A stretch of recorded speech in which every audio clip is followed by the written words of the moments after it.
Alright, this is section 1.4, last section, chapter 1. Why did the U.S. emerge as a world power? Alrighty, good old U.S. of A. We kind of talked about the U.S. When we talked about the opening of Japan and the open door in China. But this is going to be like the United States' big imperial reveal. So for the most part, the U.S. had a isolationist foreign policy ever since they were formed after the American Revolution, all the way up to when they kind of started this imperialist journey. Remember, imperialism going and taking over another place, usually for the purpose of exploiting their resources or something like that. U.S., so they had been trying to maintain isolationism. That, again, means not involved in world affairs, but as we've kind of seen, they don't exactly do that all that well. They got involved in the Mexican-American War in the 1840s. Now, remember the Alamo. U.S. is going to annex western United States as territory or add on territory, places like California, Nevada, and at the time, the U.S. is expanding. At the time, there was this big belief that the United States should expand from coast to coast. This is known as manifest destiny.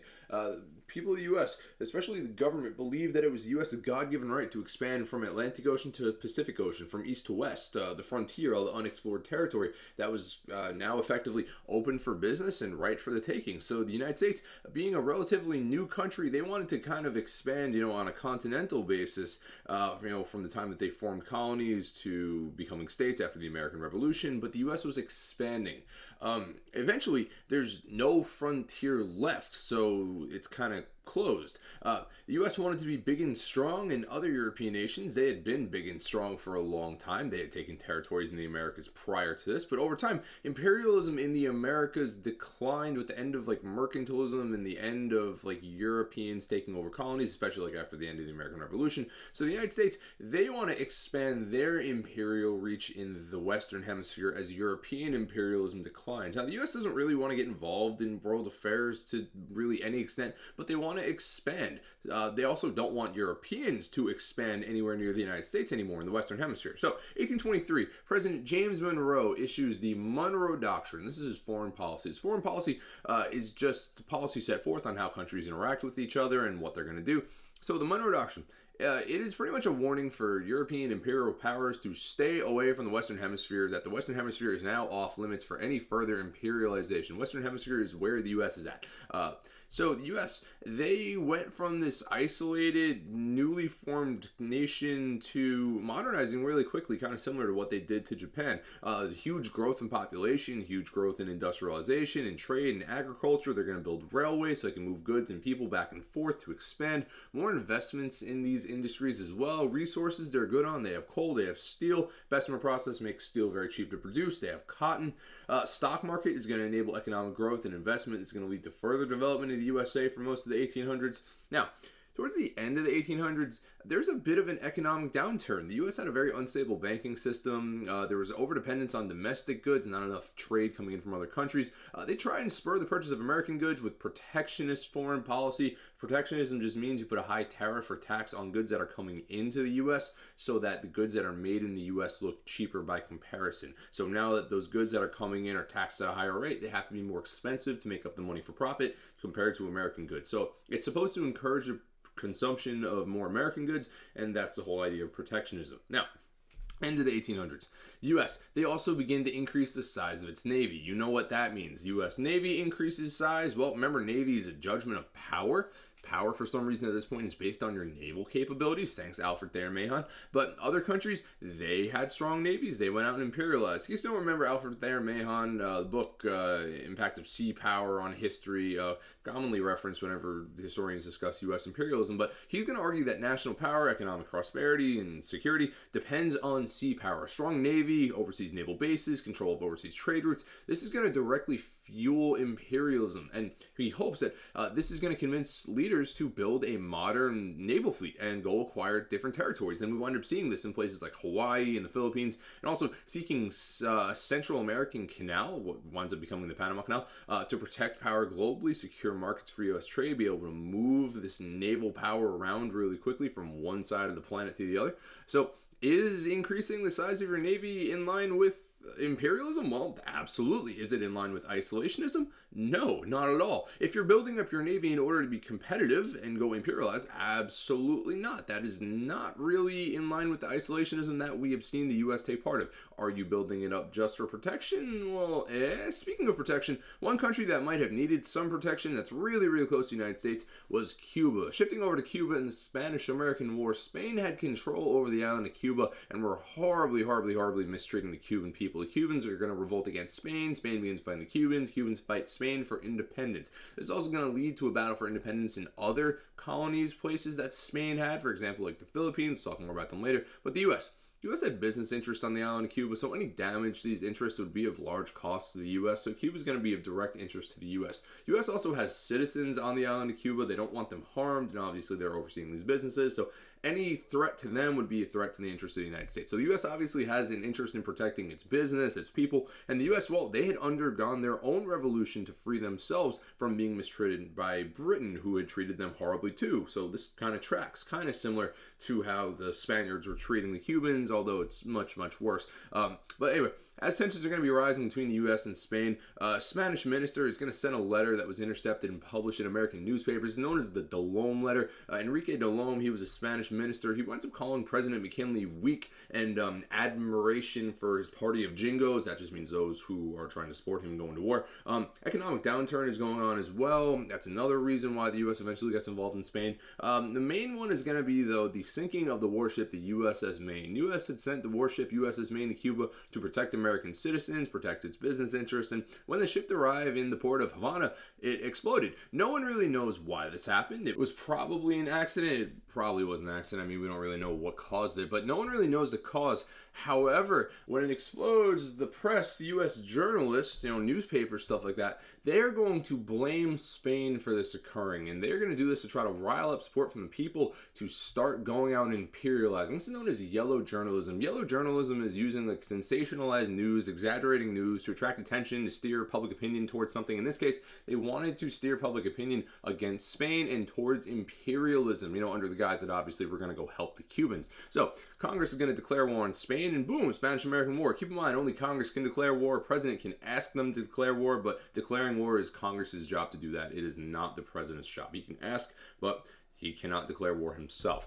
Spanish-American War is often going to be referred to as a splendid little war for exactly the reasons it sound like. It is splendid. The U.S. does very well. It is little. It only lasts 4 months, and it is a war that the U.S. is going to win. So it only lasts like 4 months. During the war, the U.S. is going to pass the Teller Amendment, which asserts that the U.S. will not imperialize Cuba post-war. Treaty of Paris is going to officially end the war. Spanish imperialism in the Americas and the Western Hemisphere is done. U.S. consolation prize is most of Spain's imperial possessions, so that includes Cuba. The U.S. is going to take a little bit of influence over Cuba after the passage of the Platt Amendment, which kind of backtracks on the Teller Amendment. Puerto Rico, Guam, and the Philippines. More on the Philippines in a second. But the Platt Amendment is going to be passed. This allows U.S. intervention and political influence over Cuba. We also got a couple naval bases. You ever heard of Guantanamo Bay? That's the reason that's there. Philippines. At the same time, the Philippines were in a war for independence against Spain. The U.S. comes in, helps the Philippines beat Spain, but then the Philippines, they win their war for independence, but they are not freed. They are then going to fall under the control of the U.S. So it's not like they're free. It's more like they're just under new management. Now, once the war is done and the U.S. is able to take Spain's former colonies, the Philippines becomes a bit of a hot topic. You see, President McKinley, he doesn't really know exactly what he wants to do with the Philippines, and neither does really the rest of the United States because, the U.S. hadn't really gone and taken over any territory that was this far away before. But the U.S. had helped the Philippines beat Spain in the war for independence, but they're eventually going to say, well, you're not free, you're actually going to be ours now. You see, President McKinley, he kind of struggles to figure out what to do with them, and there's this big interview that he does, and he says, he walks the floor of the White House and he prayed to Almighty God, and then he went to sleep and he slept soundly, and sleeping soundly and praying allowed him to realize that he believed that the Philippines should fall under the control of the United States. So he went to the chief map maker of the United States the next day and said, put the Philippines on the map, and that is where they shall stay. The Philippines became this hot topic because really the U.S. didn't know what to do with them. But ultimately, McKinley's justification for going and taking the Philippines is going to be a couple things. One, well, the U.S. should become more imperialistic. Two, the U.S. has so much to offer the Philippines, offer in terms of civilization and glory and God and whatnot. Also, he thought that you can't really give them back to Spain because that would be too cowardly. You can't really give them to any of our economic rivals because, well, they're our rivals. So he believed that it was in the best interest of the Philippines and the United States to take the Philippines. Now, as much as McKinley wanted to imperialize and promote imperialization as the foreign policy of the United States, there's going to be plenty who oppose it, and they oppose it for the basic reasons of really morality. We helped this country win a war. We helped these people win a war. Why should we now go and take them over? They were just under control of Spain. They were just a colony. Why are we going to put them back in that position? So there's going to be a decent back and forth between those who are pro-imperialism and then those who are anti-imperialism. But ultimately, those who are pro-imperialism are going to win, and that is going to become the U.S. foreign policy, and we'll talk about that in a bit. But anyway, after the Spanish-American War, the U.S. is going to emerge as one of the most powerful nations in the world. Their navy defeats the Spanish Armada, which was one of the most powerful navies in the world. Well, now it's going to be the U.S. taking their spot because their navy is clearly superior to the Spanish Armada and whatever Spain had at that time. But anyway, with this, foreign policy is going to change. Previously, we were very isolated. We were very by ourselves. We were not wanting to get involved in the affairs of other countries, but now we are going to be imperialistic. The U.S., they win the Spanish-American War, they take overseas possessions, and congrats, now we're imperialists. After this, we're eventually going to go after places like Hawaii, and we'll talk more about that more into U.S. AICE U.S. history. But just know, the U.S. is going to become much more imperialistic from this. Now, there's going to also be a change in presidents. We'll talk about that real quick. We're going to go from President McKinley. He's the one that oversaw the annexation of the Philippines and the Spanish-American War. After 1900s pass, we are going to get to President Teddy Roosevelt, and foreign policy is going to kind of change up again.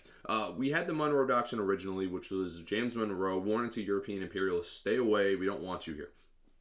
McKinley kind of starts to take up U.S. imperialism, but then winds up laying the groundwork for ending European involvement near the U.S. was set back a little bit because you are then going to have what we know as the Roosevelt corollary to the Monroe Doctrine. Remember, Monroe Doctrine, President James Monroe's foreign policy warning European imperialists to stay away. Now, President Teddy Roosevelt, he is going to issue a corollary to the Monroe Doctrine. A corollary is an addition. So Teddy Roosevelt's addition to the Monroe Doctrine. So we go from warning Europeans to stay away to we are now going to be the active police power of the Caribbean and Latin America and the Western Hemisphere, and we are going to directly intervene in any imperial attempts by Europeans in the Western Hemisphere. And again, we're going to be an international police power and protector. We do not want any European imperialism anywhere near the United States, anywhere in the Western Hemisphere. So we are now going to be taking direct action. So this occurs when Santo Domingo, the Dominican Republic, they fall behind on payments that they owe to European imperialists. The U.S. is going to step in to collect these payments out of fear that the Europeans would come back and try to imperialize Santo Domingo in order to collect their payments. President Roosevelt, outwardly, he does this, kind of seems like a nice guy. He just wants to help out the Europeans get their money, collect their payments, and on their behalf, and great. This, in reality, keeps Europeans away and makes sure they stay away. So Roosevelt's corollary to the Monroe Doctrine. Roosevelt is going to use the Monroe Doctrine actively, to take action to keep Europeans away. In order to also do this, he's going to build up what he calls the Great White Fleet. That is a division of the U.S. Navy, which he pretty much just paints a bunch of U.S. naval warships white to make them look fierce and scary. If you look at this political cartoon, Roosevelt up here, he's pointing his big Monroe Doctrine cannon at this European imperialist who has claims to Santo Domingo. Those claims were that Santo Domingo fell behind on debt payments. But this is how the Roosevelt's corollary to the Monroe Doctrine work. Roosevelt is going to actively use the Monroe Doctrine to keep European imperialists away. He's going to take direct action. We are going to be like this police power to make sure that the Caribbean and Latin America stays independent. Well, for the most part, for them and us. But this is how it works. He's going to actively take action that keeps European away. This is very much in line with Alfred Thayer Mahon's influence of sea power. Again, he said that we needed to build up our navy in order to be on the same level as other imperial nations, because now imperial power is judged by the power of their navy. So after the U.S. is going to step into imperialism, the world kind of knows that the U.S. is now this big imperial power. We defeated the Spanish in the Spanish-American War. That's Spain. So we are now more powerful than them at least, and they're near the top of the game. So this kind of directly inserts ourselves into some of the most powerful nations in the world. Now, transitioning to another topic in the best way possible. Imperialism is also going to be one of the reasons that World War I breaks out over in Europe. World War I is going to break out in 1914 for a plethora of reasons, short-term and long-term. You're going to have militarism, countries building up their militaries, alliances, secret alliances made between countries. If one gets attacked, we all go to war. Nationalism, competition inspired by nationalism for fountains of pride in your country. Imperialism as well, imperial competition, and also the assassination of Archduke Franz Ferdinand by Gavrilo Princip in the Black Hand. So, World War I breaks out. You're going to have Britain, France, Soviet Union, Japan versus the Ottoman Empire, Austria-Hungary, and Germany. War breaks out in 1914 with the immediate cause of the assassination of Archduke Ferdinand. That's a short-term or immediate cause. Militarism, nationalism, alliances, imperialism, all long-term cause as that developed over time. If you want to remember these, nifty little acronym, MANIA, M-A-N-I-A, militarism, alliances, nationalism, imperialism, assassination. Anyway, U.S. is not going to join until 1917. I hate to skip over pretty much everything that happens from 1914 to 1917, but that's just a course for you. Reasons that the U.S. joined World War I, even though they really don't want to. They wanted to stay isolationist, but they kind of get thrown in. President Woodrow Wilson, he's going to be president of the United States. He wants to keep the U.S. out of war. War is going to be incredibly unpopular amongst the people of the United States. They think it's like a over there problem, like a European problem, and the U.S. does its best to stay neutral to avoid fighting the war, but they did also support their allies like Britain and France. Germany saw us as supporting our own allies, being on the side of the Allied powers, even though the U.S. was quote-unquote neutral for the most part.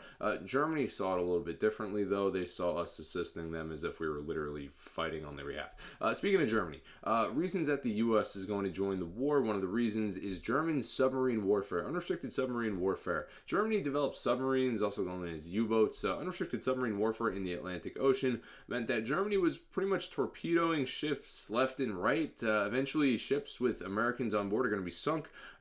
One prime example of this is the Lusitania. Lusitania was a British passenger ship. It was sunk by a German submarine. Americans on board, so this is going to get a very strongly worded response from President Woodrow Wilson, but no declaration of war from Congress. Eventually, another British ship with Americans on board, the Sussex, is going to get sunk as well. Same results, strong words from President Woodrow Wilson, but no war. A lot of Americans were against the idea of going to war. They were against the idea of entering a world war, especially.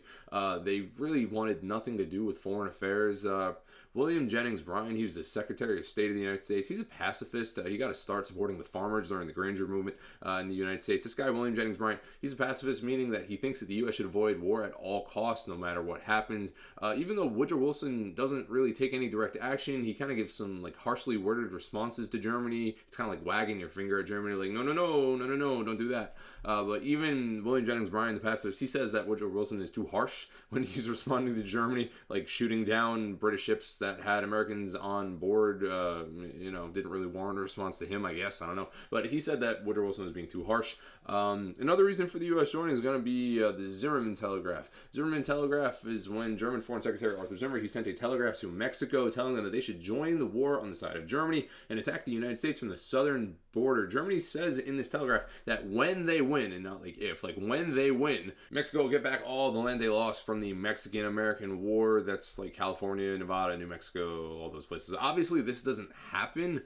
Britain actually winds up intercepting the telegram and handed it off to the United States, and then the media wound up publishing it everywhere. This is going to cause a ton of outrage amongst the American people, enough to overwhelmingly make them want to kind of throw hands with Germany. That's exactly what they do. Congress is going to declare war, and here we go. When Woodrow Wilson asked Congress to declare war, he claimed he wants to make the world safe for democracy. He wants to ensure the world returns to its democratic ideals once the war is over and promote promote democracy while the war is going on. Now, in order to do this, before like the U.S. even really gets involved in the fighting, and keep in mind this is like 1917, Woodrow Wilson is going to come up with what he called the 14 points of peace. This is his plan for what he wants to see after the war is over to make sure the world recovers in a democratic fashion. I'll run through them quick. We've covered them all before, but point number one, no secret alliances is one of the causes of World War I. Number two, freedom of navigation upon the seas, freedom from like dying from German submarines. Three, no economic barriers to trade. All countries should be able to trade equally. Four, general disarmament. Number five, changing up colonial claims. That means countries kind of rearrange their colonial claims and include the needs of like colonized people, imperialized people whenever they do this. Number six, Russia comes back into world affairs since they were going through a communist revolution, dropped out of the war in 1917, also same year the U.S. actually joins the war.